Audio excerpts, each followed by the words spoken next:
channel. Now in today's video I will be teaching you how to achieve this look I have on right now, and I also did add in some tips on how to correct your skin tone, as you can tell by the title on this video. So I'm going to be teaching you how I correct my skin tone. I do have olive skin, and the reason why is because I'm half Italian and I get that from my father's side. So it is something that's quite annoying, but quite good to have. It's good to have because you tan quite well in the summertime, but it's annoying to have because you have 5 different skin tones going on your face, and it's kind of greenish, kind of the real like skin color it's supposed to be, but not really. So no foundations kind of go with me, but I have figured out some that do, and primers that work for that purpose. So let's get right into the tutorial. If you'd like to learn how to correct your skin and also how to get this look, please keep on watching. So we're going to be starting off with our skin tone corrector from Kiko, and what this is going to help do is really balance out all of the tones on the skin.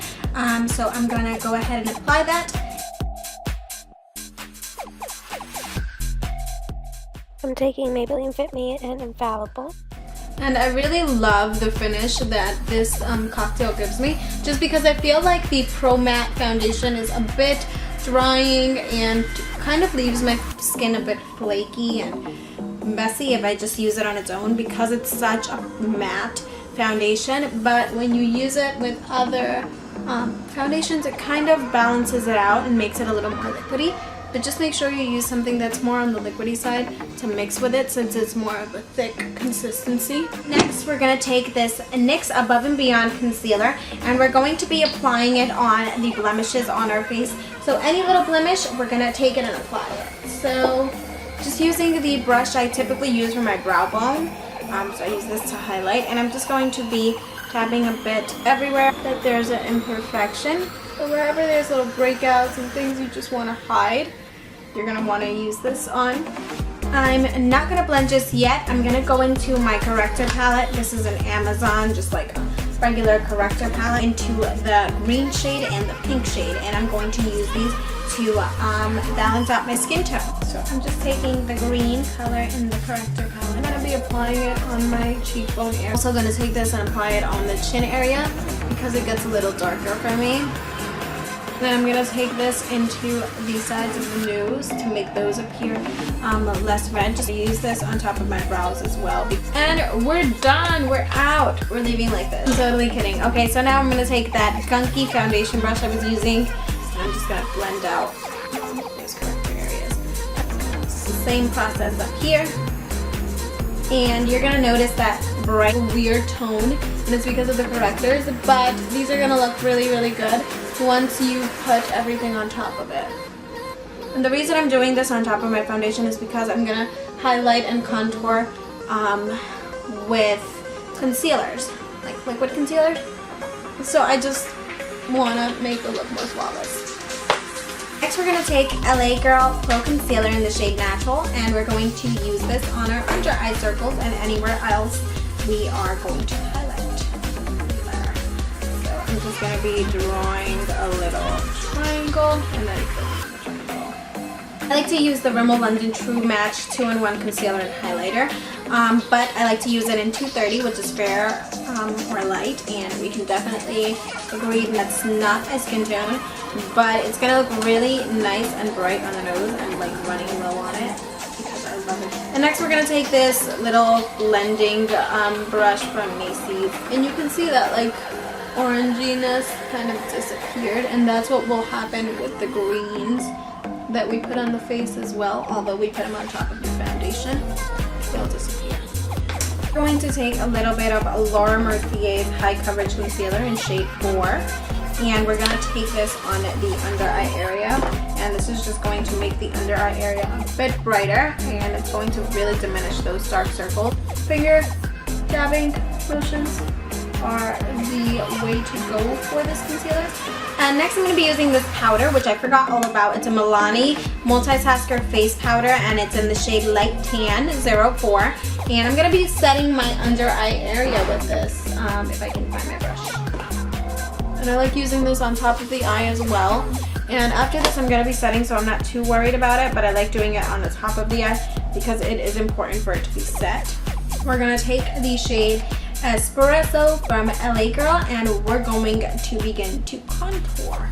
So I'm gonna take this right on the cheekbone. You're gonna wanna blend it. I'm taking a BH Cosmetics powder brush. I've actually never used this for my contour before, but we're gonna see what it does. I don't like the finish, so we're just gonna go ahead with it like that. So I'm just blending the jawline contour backward. You always want to take that backward. This is practically the only part of the contour that you're going to ever take backward or down. Onward, everything else kind of goes up, but this you can take down because this is going to be more of a shadow. So I have a full tutorial on how I contour my jawline. I'll link it below for you guys. But I'm just gonna blend out the temples of the forehead as well. And then we're waiting for those areas to bake. So in the meantime, we're gonna move on to brows. I'm gonna go do my eyebrows off cam and I'll be back. Now that I have my brows on, I haven't highlighted under them. I'm just gonna take a little flat Morphe foundation brush, I believe this is, and I'm gonna start just swiping this. And I'm just gonna be taking my finger and blending this up towards the brow. And with this, you just want to take it and blend it backward. Today I'm going to be using a Morphe angled blush brush. I've been using this for my blush lately, but I'm going to use it for my contour. So I'm just taking the last shade in here, which is the darkest, and I'm just tapping any excess products off, and then taking the angled brush this way and beginning to swipe that onto the cheek. I'm just dusting some of that right on the jawline contour. It's not too much though. A little bit does go a long way, mostly on that jawline. And just blend that right into the forehead contour. Today I'm going to be using Milani's Luminoso blush, and I love this fake blush. It's absolutely gorgeous. It's a stunning color, and kind of shows up a bit like NARS's Orgasm blush. And I'm going to be taking the same angled brush I just used for my contour dip, going backward when I am blending that into the contour. And it should just dust a bit of color right on there and kind of bring it back to the contour. We're going to use this color right here. We're going to mix with this color. And this is going to serve sort of as our transition shade because it's so light and such a skin or flesh toned color. So yeah, I'm just blending that right on the crease, and I'm kind of blending it messily in there just because it is going to be the transition color, so I don't need it to be too set on the crease. So we're going to use this color right here.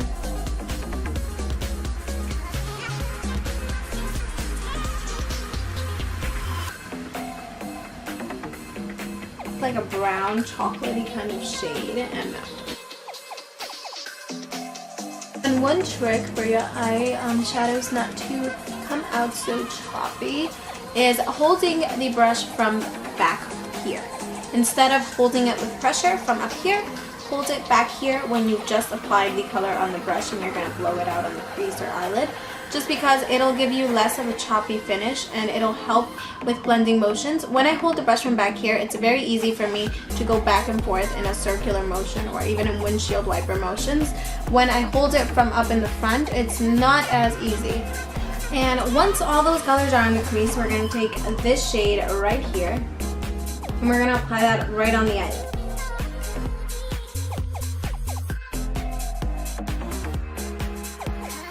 And this is going to be sort of like a base color for the other shimmery kind of color I'm going to put on here, which has a purple kind of pink tone to it. So I just kind of want to put this down here first. I'm going to take a Morphe brush. This is the regular eyeshadow one, and I'm just going to spray it so that the color is super pigmented on there. I don't know if you guys can see it too well, but it's just a shimmery pink shade. So I'm just attempting to lightly pack that on because I don't want there to be too much darkness on the eye. I'm just taking this Wet n Wild eyeshadow brush and I'm going to be blending with this. And don't worry if you erase a little bit of the pigment because we're going to go back in. And I want to add something a little more shimmery to the eye, so I'm going to go into my Revealed Coastal Scents 2 palette. I'm gonna take this light shade right here in the middle and take it with my finger and then take it on the eye. Another eye. Excuse my angles, I'm a lefty. I'm gonna take this Wet n Wild brush and just make sure I go over any lines that are above the crease. And next we move on to our eyeliner.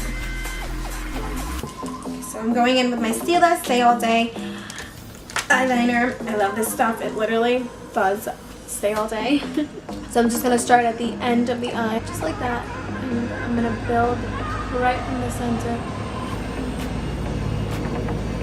And then I'm going to want to connect that to the line I drew.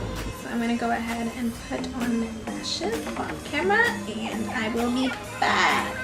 Okay, so I plopped on my lashes and I put on a little white eyeliner. Take the Revealed Coastal Scents palette and I'm actually going to take the brown shade in here and I'm going to tight line with the black one in here, and then I'm going to kind of blow this out right under, and this will be right on the waterline or under the bottom lashes, and it's going to give it a really pretty effect. I'm going to take something flat and pointed like this. This is a BH Cosmetics brush. I'm going to go into the black color, and I'm just going to really bring this into the lash line so that it kind of looks like an eyeliner. Take that brown shade, we're going to take it right under and just sweep it right. And if you'd like, you can take a little more until you really see that shadow effect. I don't like taking too much under the eye because I have quite small eyes. So I'm taking this voluminous L'Oreal waterproof mascara, kind of one of my holy grail foundations. But this is totally a foundation.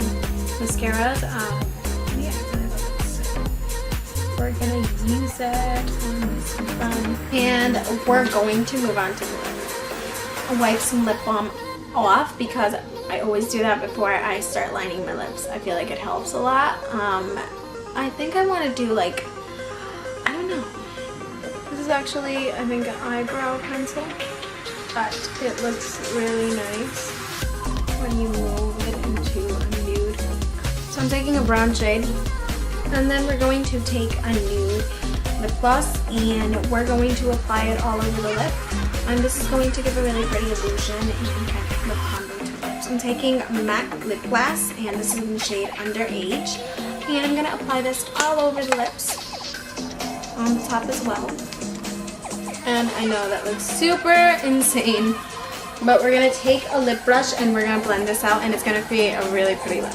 So this is a really pointy kind of lip brush. My other lip brushes are dirty, so we're just gonna work with this one. And really, it doesn't matter what kind of brush you use. You're just going to blend. And if you feel like that's a bit too light and you want to go back in with the brown, you can always do that, and it'll create a bigger, even bigger pout or illusion of your lips. So that's that, and next we're going to take some highlight right on the Cupid's bow. I think we're pretty much done, guys. That took 3 years. Hey guys, okay, so this is the completed makeup look. I hope you guys enjoyed this tutorial, and if you did, please don't forget to give it a big thumbs up below. It helps me out a lot, and thank you guys for watching. See you in the next tutorial.